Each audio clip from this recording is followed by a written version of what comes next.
வாழ்க குருவே துணை குரு அடி போற்றி. இப்போ பார்த்தீங்கன்னா 2025 தமிழ் வருட பிறப்பில் பார்த்தீங்கன்னா 12வது மாதம் கடைசி மாதமான பங்குனி மாதத்திற்கு என்ன விதமான பலாபலன்கள் ஒவ்வொரு ராசிக்கும் இருக்குது அப்படிங்கிறத நம்ம விரிவாக தெளிவாக பார்க்க இருக்கிறோம். அந்த வகையில் பங்குனி மாதம் அப்படின்னு எடுத்துக்கிட்டோம்னா பங்குனி உத்திரம் அப்படிங்கிறது மிக சிறப்புமிக்க பண்டிகையாக இருக்குது. அது மட்டும் இல்லாமல் இந்த பங்குனி மாதத்தில் 7 சுப முகூர்த்தங்கள் வருது. பங்குனி மாதத்தில் தான் பார்த்தீங்கன்னா கிராமப்புற திருவிழாக்கள் தொடங்கக்கூடிய ஒரு காலகட்டமாக இருக்குது. இந்த பங்குனி மாதத்தில் சூரிய பகவான் பார்த்தீங்கன்னா காலச்சக்கரத்தின் 12வது ராசியான மீனம் ராசியில் அமர்ந்து அருள்பளிக்கக்கூடிய ஒரு அற்புதமான மாதமாக இந்த மாதம் இருக்குது. இந்த மாதத்தை பொறுத்த வகையில் பல்வேறு விதமான சிறப்பு பண்டிகைகள் இருந்தாலும் திருவிழாக்களும் திருமணங்களும் அதிகமாக நடக்கக்கூடிய ஒரு மாதமாக இந்த பங்குனி மாதம் அப்படிங்கிறது அமைஞ்சிருக்கு. நேயர்கள் அனைவருக்கும் இந்த பங்குனி மாதத்தில் ஒவ்வொரு ராசிக்கும் எப்படி இருக்கும், என்னென்ன விசேஷங்கள் இருக்குது, என்ன செய்யலாம் என்ன செய்யக்கூடாது, என்ன விதமான வழிபாடுகள் செய்யலாம் அப்படிங்கிறதை பற்றியும் என்னென்ன முயற்சிகள் கை கொடுக்கும் அப்படிங்கிற பற்றியும் முழுமையாக தெளிவாக நம்ம பார்க்க இருக்கிறோம். நம்ம வீடியோவை தொடர்ச்சியாக நீங்கள் முழுமையாக பாருங்கள். இப்போ உங்களுடைய ராசிக்கு எப்படி இருக்குது அப்படிங்கிறத இப்போ பார்க்கலாம். சிம்ம ராசி காலச்சக்கரத்தின் 5வது ராசி அப்படின்னு எடுத்துக்கிட்டோம்னா சிம்ம ராசி தான். சிம்ம ராசி அதிபதி அப்படின்னா யாரு அப்படின்னா சூரியன். உலகத்திற்கே ஒளி தரக்கூடியவன். அனைத்து கிரகங்களுக்கும் தனது ஒளியால் அனைத்து கிரகங்களையும் இயக்குபவனாக இருக்கக்கூடிய சூரிய பகவான் அவனோட ஆற்றலை முழுமையாக பெற்றவர்கள். எந்த இடத்துலையும் தனக்கென தனி பாதை, தனி வழி, தனி பேச்சு, தனி தைரியம், எப்பேற்பட்ட சவால்களையும் எதிர்கொள்ளும் ஆற்றல். ஆமாம், அது மட்டும் இல்லாமல் துணிச்சல், தைரியம், தன்னம்பிக்கை அப்படிங்கிற விஷயமெல்லாம் தனித்தன்மை, தனக்கென ஒரு பாதை, தனக்கென ஒரு தனி வழி, தாம் பேசுகிறது, தான் செயல்களில் ஒரு தனி தோரணை அப்படிங்கிறதெல்லாம் பார்த்தீங்கன்னா சிம்ம ராசிக்குனே உண்டான குணம். சிம்மம்னாலே என்ன பார்த்தீங்கன்னா தனித்து இயங்கக்கூடிய ஆற்றல் அப்படிங்கிறது மிகப்பெரிய லெவலில் இருக்குது. எதுவும் அவங்களுக்கு பெரிய லெவலில் மோட்டிவேஷன் எதுவும் தேவையில்லை. அதே நேரத்தில் பெரிய லெவலில் அவங்களுக்கு யாரும் ஊக்குவிக்க வேண்டிய அவசியமும் இல்லை.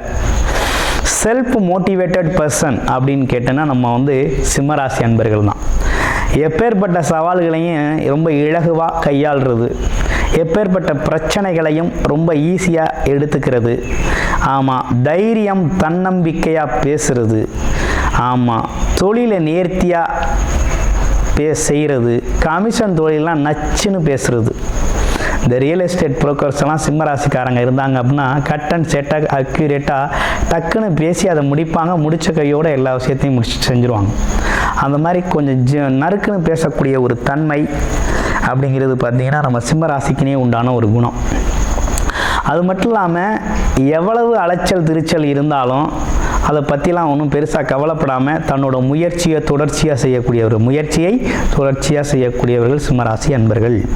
அப்போ இந்த சிம்மராசி அன்பர்களுக்கு இந்த பங்குனி மாதம் அப்படிங்கிறது என்ன விதத்தில் சிறப்பாக இருக்குது? ராசிநாதன் சொல்லக்கூடியவர் 8ஆம் இடத்துல போய் அமர்ந்திருக்கிறார். ராசிக்கு 8ஆம் இடத்துல போய் அமர்ந்திருக்கிறார். அப்போ ராசிநாதன் 8இல் அமர்வது நல்லதா அப்படின்னா அவ்வளவு சிறப்புடையதாக இல்லை அப்படின்னு தான் சொல்லணும். 8ல் இருந்தால் என்ன நடக்கும்? கொஞ்சம் அலைச்சல் திருச்சல் இருக்கும், கொஞ்சம் மன உளைச்சல் ஏற்படும், டிப்ரெஷன் வரும். ஆமாம், ஒரு மாதிரி எப்படின்னா ஒரு பதட்டமாக செய்யக்கூடிய ஒரு அமைப்பு. அது மட்டும் இல்லாமல் இடமாற்றம், ஊர் மாற்றம் சம்மந்தப்பட்டு யோசிக்கிறது, பயணங்கள் சம்மந்தப்பட்டு யோசிக்கிறது, இப்படிப்பட்ட விஷயங்கள்லாம் நடக்கும். அப்புறம் இன்னொரு விஷயமும் நடக்கும். திடீர் அதிர்ஷ்டம் ஏதாவது கிடைச்சிடாதா? லாட்டரி டிக்கெட் யோகம் எதுவும் வந்துடாதா? திடீர்னு நமக்கு ஒரு பெரிய லக்கி ப்ரைஸ் மாதிரி ஏதேனும் ஒரு பிஸ்னஸ், ஒரு டீல் முடிச்சிட மாட்டோமா அப்படிங்கிற ஏக்கங்கள்லாம் உண்டு. நடக்கக்கூடிய ஒரு அமைப்பு அப்படிங்கிறது உண்டு. ஆனால் இருந்தாலும் 8ஆம் இடத்துல ராசிநாதன் அமர்வது அப்படிங்கிறது நெகட்டிவ் தாட்ஸ் கொஞ்சம் நிறைய வருங்க மனசில். எல்லாத்தையும் பற்றியும் ஒரு கருத்துருவாக்கம் அப்படிங்கிறது பார்த்திங்கன்னா கொஞ்சம் நெகட்டிவாக இருக்கும். கொஞ்சம் நெகட்டிவ் ஃபீலிங், அதாவது ரொம்ப பாசிட்டிவ் அப்ரோச் உடையவங்க தான் நம்ம சிம்மராசி அன்பர்கள். இருந்தாலும் இந்த ராசிநாதன் 8இல் அகப்பட்டு இருக்கிறது, அது ராகுவின் பிடியில் அகப்பட்டு இருக்கிறதுனால என்ன நடக்கும்னா கொஞ்சம் இதுவரையும் இல்லாத அளவுக்கு இப்போ கொஞ்சம் நெகட்டிவ் தாட்ஸ் அப்படிங்கிறது அப்படி தலையில் கொஞ்சம் கொஞ்சமாக தலை தூக்கும். அதுக்கெல்லாம் இடம் கொடுக்காதீங்க. இடம் கொடுக்க வேண்டிய அவசியம் இல்லை. ஏன்னா தொழில் அதிபதி 10 சுக்கிரன் அவரோட சேர்ந்து இருக்கிறார். 2-11 புதனும் சேர்ந்து இருக்கிறார். அப்போ என்னன்னா தொழில் லாபம் அப்படிங்கிற ஒரு விஷயம் 8ஆம் இடத்துல இருக்குது. அப்போ என்னன்னா இது சார்ந்த அதிருப்திகள் ஏற்படக்கூடிய ஒரு அமைப்பு இருக்குது. ஒரு டீலு கமிஷனே பேச போகிறீங்க, டக்குன்னு உங்களுக்கு முடியாது, ஸோ இந்த மாதிரி ஆகிப்போச்சு, அவரால் தான் ஆச்சு இவரால் தான் ஆச்சு அப்படிங்கிறது மாதிரி ஒரு கருத்துருவாக்கம் வரும். ஆமாம், அப்போ என்னென்னா தொழில் வருமானம் சம்பந்தப்பட்ட விஷயத்தில் கொஞ்சம் அலைச்சல் திருச்சலோடு தான் நமக்கு வருமானம் வரக்கூடிய அமைப்பு இருக்குது. கொஞ்சம் கவனம் எடுத்துக்கங்க. அப்பாவோட உடல் ஆரோக்கியத்துலேயும் கொஞ்சம் கவனம் எடுத்துக்கங்க. ஆமாம், அம்மாவோட உடல் ஆரோக்கியத்துலேயும் கவனம் எடுத்துக்கணுங்கிற மாதிரி இருக்குது. அப்போ அப்பா அம்மாவை இந்த காலகட்டத்தில் மிகச் சரியாக பார்த்துக்கணும். உடல் சார்ந்த விஷயத்தில் பாதிப்பு இல்லாமல் மனம் சார்ந்த விஷயத்திலையும் பாதிப்பு இல்லாமல் பார்த்துக்கணும் அப்படிங்கிற மாதிரி இருக்குது. 7க்குடையவன் சனி பகவான் 7லே அமர்ந்திருக்கு, நேரடியாக பார்க்குறார். கண்டக சனி அமைப்பு. சனியோட தாக்கம் ஒரு பக்கம் அதிகமாக இருக்குது, கொஞ்சம் நெகட்டிவ் வைப்ரேஷனை கொடுத்துக்கிட்டு இருக்காரு. அப்போ கணவன் மனைவி சம்பந்தப்பட்ட விஷயத்தில் கொஞ்சம் எதிரும் புதிருமாக இருந்தாலும் அடித்தலும், அதாவது என்னென்னா பிடிக்கலைனாலும் சந்தோஷமாக இருக்கிறது. இந்த கூட்டு பங்காளிகள் அப்படின்னு சொல்லுவாங்க இல்லையா, என்ன தான் அடிச்சுக்கிட்டாலும் பிடிச்சிக்கிட்டாலும் நம்ம பங்காளிப்பா அப்படிங்கிறது மாதிரி ஒரு ஒற்றுமையும் இருக்கும், அதே நேரத்தில் பஞ்சாயத்து பிரச்சனையும் இருக்கும். இது ரெண்டுமே தொடர்ச்சியாக நடந்துக்கிட்டு இருக்கு உங்களுக்கு. இதையும் தாண்டி வருமானத்தை பொறுத்த வகையில் இந்த மாதத்தில் கொஞ்சம் சிக்கல்கள் இருக்குது. அதே நேரத்தில் பதவி உயர்வு, கௌரவம், அந்தஸ்து, புகழுக்கெல்லாம் கொஞ்சம் பங்கம் ஏற்படுது. கோர்ட்டு கேஸு வழக்குகள் சம்மந்தப்பட்டிருந்துன்னா அந்த காலத்தில் கொஞ்சம் அது சார்ந்த விஷயத்தில் ஈடுபட வேண்டாம், கொஞ்சம் தாமதமாக செயல்படலாம் அப்படிங்கிறது மாதிரி இருக்குது.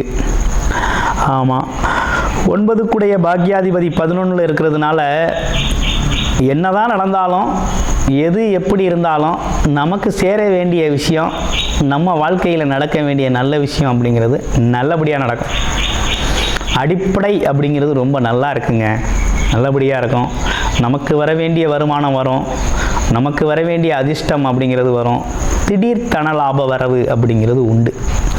உறுதியாக அந்த மாதத்தில் சிம்மராசி அன்பர்களுக்கு திடீர் தன லாபம் அப்படிங்கிறது உண்டு. எதிர்பாராத வகையில் ஒரு கான்ட்ராக்ட் அமைகிறது, எதிர்பாராத வகையில் கவர்மெண்ட் செக்டாரில் இருக்கவங்களுக்கு ஒரு இடமாற்றம், பதவி உயர்வோடு கிடைக்கிறது. ஆமாம், அதே போல் கமிஷன் தொழில்களில் இருக்கிறது எதிர்பாராத வகையில் லேக்ஸ் கணக்கில் சம்பாதிக்கிறது. ஒரு 2 நாள் 3 நாளைக்குள்ள திடீர் கோடீஸ்வரர்கள், திடீர் லட்சாதிபதிகள் ஆகிறது. இப்படிப்பட்ட விஷயங்கள்லாம் நடக்க இருக்குது. இது உங்களுடைய சுய ஜாதகத்தில் என்ன தசாபுத்தி அமைப்பு இருக்குங்கிறதையும் பார்க்கணும். இதுக்கெல்லாம் சப்போர்ட் பண்ணால் தான் இந்த விஷயம்லாம் நடக்கும். கோச்சார ரீதியாக அப்படி இருக்குது, சப்போர்ட் பண்ணால் சிறப்பாக நடக்கும். ரைட்டு, இப்போ உங்களுடைய ராசியில் இருக்கக்கூடிய நட்சத்திரங்களுக்கு என்ன நடக்கும் அப்படின்னு பார்க்குறோம். முதல் நட்சத்திரம் மகம் நட்சத்திரம். எப்பேற்பட்ட சவால்களையும் ரொம்ப ராஜதந்திரமாக செயல்படக்கூடியவர்கள், அரசியல் நுணுக்கம் கொண்டவர்களாக இருக்கிறீங்க. ஆமாம், தனக்கு தெரிஞ்சதை வெளிக்காட்டுறது இல்லை, ஆனால் வெளியிலேருந்து எவ்வளவு ஈர்க்க முடியுமோ அவ்வளவு ஈர்க்கக்கூடிய ஒரு தன்மை உண்டு. ஆமாம், எதிரியை பகைமையை ரொம்ப எளிதில் வெல்லக்கூடியவர்களாக நீங்கள் இருக்கிறீங்க. உங்களுக்கு எதிரி பகையெல்லாம் இருக்காது பெருசாக. ஆனாலும் உங்களுக்கு எப்படி இருக்குது அப்படின்னா, கொஞ்சம் குடும்பத்தில் சின்னதாக பிரச்சனை இருக்குது, வருமானத்தில் தடை இருக்குது, அதெல்லாம் நீங்கிடும், சரியாயிடும். அதெல்லாம் உங்களுக்கு சரியாயிடும் அப்படிங்கிற மாதிரி இருக்குது. குடும்பத்தோட ஒற்றுமை கொஞ்சம் அதிகரிக்கக்கூடிய காலகட்டமாக இருக்குது. அடுத்து பூர நட்சத்திரம். பூர நட்சத்திரம் கொஞ்சம் அலைச்சல் திருச்சலோடு இருக்கும், கொஞ்சம் மன உளைச்சலும் இருக்கும், கொஞ்சம் ப்ரெஷர் அதிகரிக்கும். இவ்வளோ நாள் வரையும் ப்ரெஷர் இல்லைன்னா கொஞ்சம் பிபி கொஞ்சம் செக் பண்ணிக்கோங்க. சில பேருக்கு சுகர் கொஞ்சம் ரைஸ் ஆகும், சுகரையும் கொஞ்சம் செக் பண்ணிக்கோங்க. உடம்பை கவனிச்சுக்கோங்க, மனசை கவனிச்சுக்கோங்க. ஆமாம், இது தற்காலிகமான சூழ்நிலை தான், நிரந்தரம் அல்ல. அதனால் கொஞ்சம் பொறுமையும் நிதானத்தையும் கடைபிடிங்க.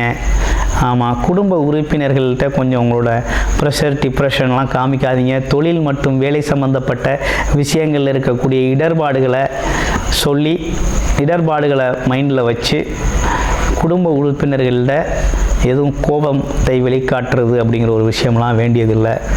இயல்பாக உங்களோட வாழ்க்கையை நகர்த்துங்க. வாழ்க்கை உங்களுக்கு ஒரு சிறப்பான விஷயத்தை கொடுக்கும். ஏன்னா எது எப்படி நடந்தாலும் கடைசியில் உங்களுக்கு நல்லது தாங்க நடக்கும் அப்படிங்கிற நல்ல சூழ்நிலை இருக்குது. ஏன்னா பாக்யாதிபதி தெய்வம் துணை நிற்குது, அதில் எந்த பயமும் வேண்டாம். நெக்ஸ்ட்டு உத்திர நட்சத்திரம். கல்வி, கேள்வி, அறிவு, ஞானம் அப்படிங்கிறதெல்லாம் ரொம்ப அதிகமாக இருக்குது. எந்த இடத்துலையும் மதிப்பு மரியாதையெல்லாம் இருக்குது. அதே நேரத்தில் நிர்வாகத்திறனும் இருக்குது. பேச்சு, கடுகடு பேச்சு, அதாவது எதுனா ஒரு எல்லாரையும் தூக்கி சாப்பிட்ற மாதிரி உயர்வான பேச்சு அப்படிங்கிறதெல்லாம் இருக்குது. ஆனால் என்னென்னா அரசு சார்ந்த துறைகளில் மட்டுமே நல்ல சிறப்பாக இயங்க முடியும். மற்றபடி மற்ற இடங்களில் இயங்கிறது அப்படிங்கிறது பார்த்திங்கன்னா மற்றவங்களுக்கு பிடிக்காத சூழ்நிலை அப்படிங்கிறது உங்களுக்கு உருவாகும். என்ன காரணம்னா உங்கள் சைடில் உண்மை, நீதி, நியாயம் அப்படின்னு சொல்லி அழுத்தம் திருத்தமாக பேசுவீங்க. அன்பை வெளிக்காட்டுறது அப்படிங்கிறது இல்லாதனால சில சிக்கல்கள் இருக்கும். அனுசரித்து பேச கற்றுக்கங்க. வாழ்க்கை அற்புதமாக அமையும் அப்படிங்கிறதுல எந்த சந்தேகமும் இல்லை. இப்போ என்ன நடக்குது அப்படின்னா ராசிநாதன் 8ல் கொஞ்சம் ப்ரெஷர் இருக்குது, கொஞ்சம் அலைச்சலும் இருக்குது. தொழில் சம்மந்தப்பட்ட ஒரு கன்ஃபியூஷன் இருக்கும், வேலை சம்மந்தப்பட்ட ஒரு கன்ஃபியூஷன் இருக்கும், வியாபாரம் சம்மந்தப்பட்ட ஒரு சிரமம் இருக்கும், கொடுக்கல் வாங்கல் சிக்கல் இருக்குது. இதெல்லாம் கொஞ்சம் இந்த மாதத்தில் அப்படியே அலசல் புலசலாக இருக்கும் ஒரு 15 தேதி வரையும். அதுக்கப்புறம்லாம் எல்லாம் சரியாயிரும், கவலைப்பட வேண்டாம். இப்போ நமக்கு சிம்மராசியை பொறுத்த வகையில் ஓவராலாக இப்போ என்ன பண்ணணும் அப்படின்னு பார்த்தோம்னா ஒன்றும் பெரிய விஷயங்கள் ஒன்றும் இல்லைங்க. குருதட்சணாமூர்த்தி வழிபாடு அப்படிங்கிறத தொடர்ச்சியாக செஞ்சுக்கிட்டு வாங்க. குரு வழிகாட்டுதல் அப்படிங்கிறது ரொம்ப சிறப்பாகவே இருக்கும், ரொம்ப நல்லா இருக்கும்.